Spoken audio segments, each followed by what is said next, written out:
장롱에서 나온 손. 10살 정도 무렵 난 몸이 이상하리만치 약했다. 일주일 정도 감기로 들어눕고는 또 일주일은 무척 건강하다. 그러다가 또 일주일간 들어눕기를 반복하는 것이었다. 그것도 매번 40도가 넘는 고열이 나서 의사가 장기 입원을 권유할 정도였다. 그런 탓에 집에서 가만히 누워있는 일이 잦았다. 그날 역시 집에서 자고 있었다. 평소엔 어머니만 계시지만 이날은 우연히 아버지도 계셔서 옆에서 간병을 해주고 계셨다. 내가 자던 방은 우리 가족 침실로 북쪽에는 벽장이, 남쪽에는 베란다가, 서쪽에는 거실로 가는 문이 있었다. 그리고 동쪽에는 아파트에 어울리지 않을 정도로 큰 천장까지 닿는 장롱이 벽 전체를 메우고 있었다. 난 그 장롱 쪽으로 발을 뻗고 문으로 머리를 향한 채 누워 있었다. 그렇게 멍하니 천장을 바라보고 있는데 갑자기 다리가 장롱 쪽으로 쭉 끌려가는 느낌이 들었다. 아버지는 언제나 짓궂은 장난을 치고 나셨기에 나는 또 아버지가 장난을 걸고 있다고 생각했다. 그래서 거울 쪽을 바라보면서 어머니에게 말했다. 아버지가 또 장난치니까 좀 멈춰주세요. 그랬더니 두 사람 모두 깜짝 놀란 얼굴을 하고 거실에서 나를 바라보시는 게 아닌가. 그걸 알아차리자마자 다리가 또 질질 끌려가기 시작했다. 처음처럼 슬슬 잡아당기는 게 아니라 엄청난 기세로 잡아당기는 것이었다. 거기에 잡아 끌려서 머리가 이불 속으로 파묻힐 무렵에 부모님이 내 이름을 외치면서 달려오셨다. 어머니는 내 양손을 잡고 위로 잡아 끌기 시작했다. 난 너무나도 혼란스러워서 뭐예요? 왜 그래? 라고 외치다가 다리 쪽을 봤다. 어머니는 보면 안 된다고 소리쳤지만 이미 내 눈에는 그게 들어온 뒤였다. 장롱 아래쪽 서랍에서 손 2개가 튀어나와 내 발목을 꽉 잡고 있었다. 그 손은 요괴인간 뱀처럼 손가락이 3개였다. 손은 마치 대리석처럼 검은 바탕에 붉은 반점이 여기저기 있어서 마치 무당벌레랑 반대인 느낌이었다. 장롱 안은 보라색으로 밝게 빛나고 있었다. 난 완전 이성을 잃고 마구 소리를 질렀다. 그러는 사이 아버지는 물 같은 것과 나뭇잎을 가져오셨다. 그리고는 그 손과 내 다리에 물 같은 걸 뿌리고 나뭇잎으로 손을 마구 내리쳤다. 하지만 손은 전혀 놓을 것 같지가 않아. 나는 계속 무서워 울었다. 내 울음소리를 듣자 아버진 인내심의 한계를 느꼈는지 다리를 잡고 있던 손을 직접 두드려 패기 시작했다. 몇십 번이고 온 힘을 다해서 때렸을 것이다. 갑작스레 그 손은 내 발을 놓더니 장롱 안으로 빨려 들어갔다. 내가 손이 사라진 후에도 계속해서 울자 아버지와 어머니는 손을 꼭 잡아줄 테니까 걱정 말고 한숨 자 라고 말씀하셨다. 난 어떻게든 잠을 청했다. 그 이후로 그 손은 다시 본 적이 없다. 하지만 나는 그 이후 벽장이나 장롱 쪽으로는 결코 발을 뻗고 자지 않는다. 그 손이 나타나고 3개월 뒤 우리 집은 이사를 했다. 그리고 이사한 후 지금까지 그렇게 심했던 감기 몸살이 싹 사라졌다.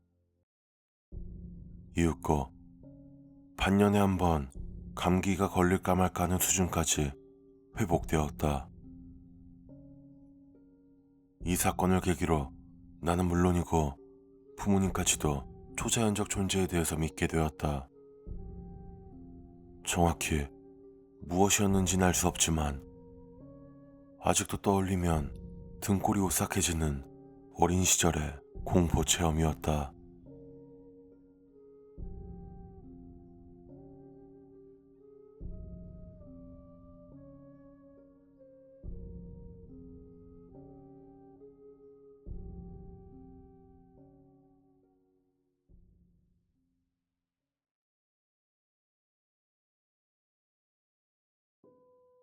기분 나쁜 곳. 올여름 소꿉친구네 집으로 놀러가는 길에 겪은 일이다. 친구네 집은 자전거를 타고 15분 거리다. 우리 동네는 논이 많고 가로등은 적어서 밤이 되면 엄청나게 어둡다. 가는 도중에 고가철도 밑을 지나가게 되는데 거기가 언제나 기분 나빴다. 근처에선 귀신이 나온다는 말이 흉흉하게 돌아다녔고 실제로 본 사람도 여럿 있다는 것 같다. 난 어두운 게 무서울 뿐 귀신은 믿지 않았기에 이어폰을 꽂고 노래를 따라 부르면서 페달을 밟고 있었다. 그리고 가능한 한 빨리 고가철도 밑을 지나갔다. 조금 안심할 무렵 앞을 보니 티셔츠에 청바지를 입은 사내 아이가 가로등 근처에 서 있었다. 눈을 바라보는 것 같았다. 나는 내가 부른 노래를 들었을까 부끄러워하면서 사내 아이의 오른편으로 지나갔다. 하지만 이상했다. 지나가는 순간 내 왼편에는 논 배수로밖에 보이질 않았다. 사내 아이는 바로 거기 있었는데 난 당황해서 자전거를 세우고 뒤를 돌아봤다. 아무도 없다. 이상하다 싶어서 다시 페달을 밟기 시작했다. 그러자 정확히 1m 정도 앞에, 그러니까 바로 앞에 아까 그 사내 아이가 나를 보며 서 있었다. 부딪힌다는 생각에 나는 자전거 핸들을 꺾었고 그대로 넘어지고 말았다. 넘어지는 와중에 사내 아이의 얼굴이 보였다. 그 얼굴을 지금도 잊을 수가 없다. 코가 없었다. 입술도 없었다. 정확히 윗입술만. 위쪽 이빨이 드러나 있는 정말로 괴상한 모습이었다. 눈을 비비고 다시 보니 거기엔 아무도 없었다. 어떻게든 도망쳐야겠다는 생각으로 자전거에 올라타니 왼쪽 뒤편에서 놀자 하고 목소리가 들려왔다. 다리가 까져서 피가 나고 있었지만 죽을 각오로 페달을 밟았다. 노래나 부를 여유 따윈 없었다. 친구네 집으로 곧장 달려갔다. 도중에 묘하게 페달이 무거워지기도 했지만 알고 있는 경문을 떠듬떠듬 읊으면서 반쯤 울면서 갔다. 친구네 집에서 소금을 뿌려줬고 그 이후 딱히 별일은 없었다. 그렇게 처음으로 체험한 심령사건과 함께 나의 여름은 막을 내렸다.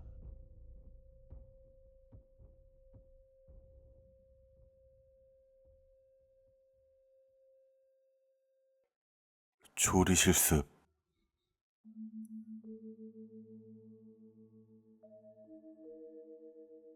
고등학교 무렵 이야기다. 과정시간 때 조리 실습으로 애플파이를 만들게 되었다. 원래 5, 6교시 연속으로 실습이 이어질 예정이었지만 4교시를 담당하고 있던 선생님이 사정이 생기는 바람에 4교시와 6교시가 바뀌게 되었다.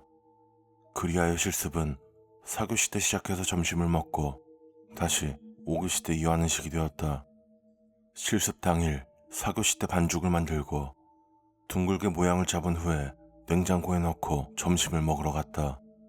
그리고 점심시간이 끝나 5교시가 시작된다. 실습을 이어가려고 냉장고 문을 열었는데 반죽이 죄다 없어져 있었다. 하지만 선생님은 의외로 냉정해서 우리는 곧 사과를 써서 다른 디저트를 만들게 되었다. 다음날 학교에는 경찰차가 와 있었다.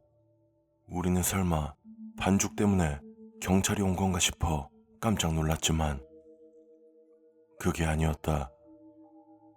조리실에 고양이라던가 개라던가 아무튼 동물의 시체가 잔뜩 쌓여 있었다는 것이다.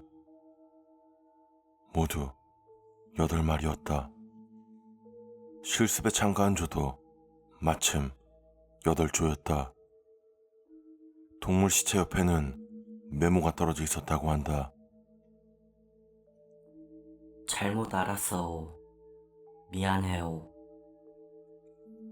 그렇게 써져 있었다고 한다. 그 학교에서는 몇 년에 한 번 그런 일이 벌어진다고 한다.